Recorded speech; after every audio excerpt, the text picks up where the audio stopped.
Hello viewers, इस channel के नए वीडियोस के लिए सब्सक्राइब करें और बेल आइकन दबाएं। स्वागत है आपका आपके अपने चैनल सुरीले गीत संगीत में। आज मैं आपको हनुमान जी की प्रसिद्ध बाल कथा यानी हनुमान जी ने बचपन में कैसे सूरज भगवान को मुख में रख लिया था वह कथा सुनाती हूँ। बाल समय रवि बख्शी लियो तब तीनहु लोक भयो अंधियारो, और साथ ही साथ उनका नाम हनुमान जी कैसे रखा गया वह भी बताती हूँ। हनुमान जी बचपन से ही चंचल स्वभाव के थे। बचपन में इनका नाम मारुति था।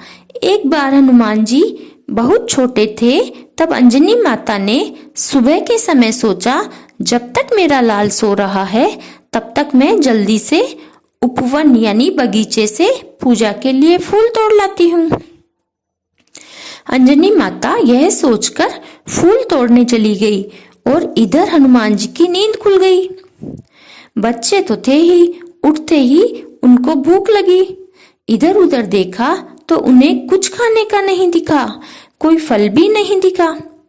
उसी समय उनकी नजर उगते हुए सूर्य पर पड़ी। उन्होंने सोचा यह कोई खास प्रकार का फल है। उसको पाने के लिए हनुमान जी उसी समय आकाश में जाने के लिए उड़े। सब लोग बालक को उड़ता हुआ देखकर चौंक गए। पवन पुत्र तो थे ही, उड़ना उनके लिए बहुत आसान था। थोड़े ही समय में वे सूर्य भगवान के पास गए और एक हाथ से सूर्य भगवान को पकड़ा और मुख में रख लिया, जिससे चारों ओर अंधेरा छा गया। सब लोग सोचने लगे कि अभी तो सूरज उगा था, अचानक अंधेरा कैसे हो गया। पशु पक्षी आदि सब परेशान हो गए।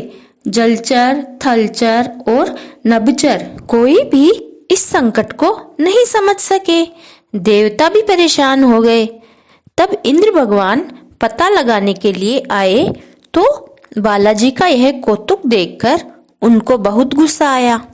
उन्होंने कहा कि बालक सूर्य भगवान को छोड़ दो, नहीं तो अभी मार गिराऊंगा।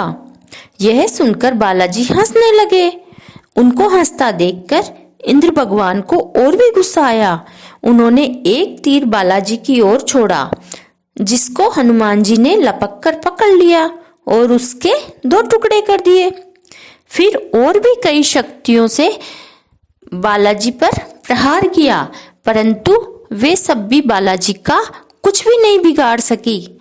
यह देखकर इंद्र भगवान मन ही मन घबरा गए। हनुमान जी ने उसी समय ऐरावत, जो कि इंद्र के हाथी का नाम था, उसको पकड़ा और घुमा दिया और एक ही प्रहार में इंद्र के रथ को तोड़ दिया। इससे इंद्र को और भी गुस्सा आ गया और उनको कुछ नहीं सूझा और उन्होंने अपने वज्र से बालक हनुमान की ठोड़ी पर मारा। ठोड़ी को संस्कृत में हनु कहते हैं। इस प्रहार से हनुमान जी शिला पर गिर गए, परंतु फिर भी अपने मुख में सूर्य भगवान को दबाए रखा। जब पवन देव ने देवताओं से ये सारा किस्सा सुना तो उन्हें मन ही मन बहुत गुस्सा आया।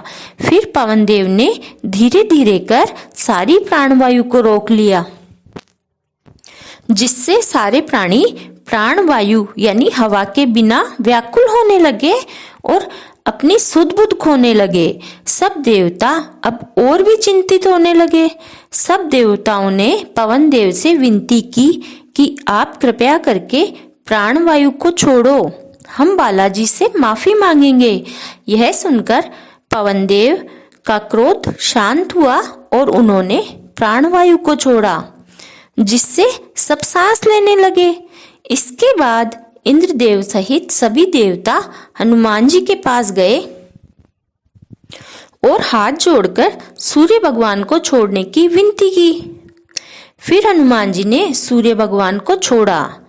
इससे खुश होकर ब्रह्मदेव ने वरदान दिया कि तुम्हें कभी भी ब्रह्म श्राप नहीं लगेगा, तुम दीर्घायु होंगे तथा तुम्हें युद्ध में कोई भी नहीं हरा सकेगा और रूप बदलकर तुम जहां भी जाना चाहोगे वहां जा सकोगे।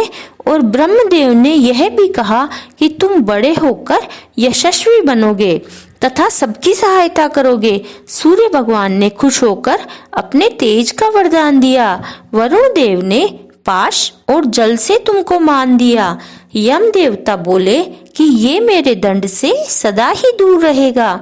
कुबेर ने वरदान दिया कि ये हमेशा धन धान्य से भरा रहेगा। और विश्वकर्मा ने अस्त्रों शस्त्रों का दान दिया। भगवान शिव ने इनको कई शक्तियों का दान दिया। इस प्रकार हनुमान जी सभी देवताओं से अलग अलग वरदान पाते हैं। हनुमान जी की ठोड़ी पर हुए निशान के कारण सभी देवताओं ने उन्हें ठोड़ी यानी संस्कृत में ठोड़ी को हनु कहते हैं, इसलिए उन्हें हनुमान जी का नाम दिया गया। और कहा कि इसी निशान से हनुमान जी की महिमा को सदा याद किया जाएगा। इसके बाद सभी देवताओं ने हनुमान जी की जय जयकार बोली और ये सारी शक्तियां लेकर हनुमान जी अपनी माँ के पास आ गए। बोलो हनुमान जी की जय।